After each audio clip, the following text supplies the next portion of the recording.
Presented by Monadic Music.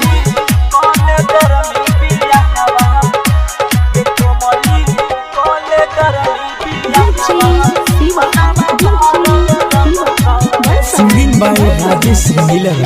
गरमी में कल तू बियाहबा मनमा भरल रहतौगे।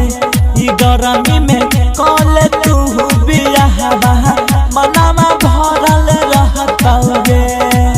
मन भरल रहतौगे साई चढ़ल रहतौगे। तो संग में सुती है अपना साई के जोश हटल रहतौगे।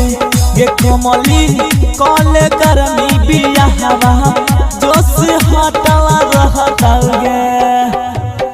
DJ Sunny कोमली कल गरमी बियाहबा ये कोमली कल गरमी बियाहबा मनमा भरल रहतौगे।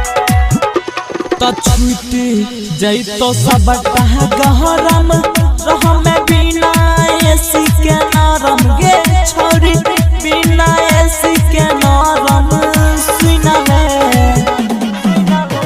तो छूटी जैतो सब गहरम रहम बिना एसी के नरम गे छोरी बिना एसी के नरम गोरी गे।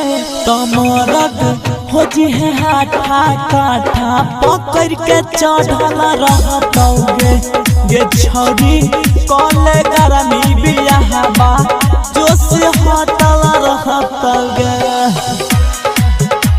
ये कोमली कल गरमी बियाहबा ये कोमली DJ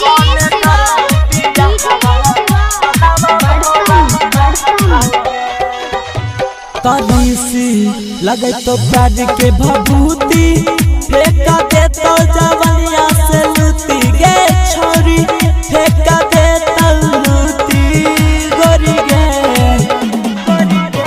कनीसी लगे तो प्यार के भभूति फेंका दे तो जवनिया से लूटी गे छोरी फेंका दे तो लूटी गोरी गे। राजेश रंगीला कहै छो बतिया छोरवा चढ़ल रहतौगे। गे छौरी कल गरमी बियाहबा मनमा भरल रहतौगे। राजेश रंगीला रिकॉर्डिंग स्टूडियो सकरा पहाड़पुर।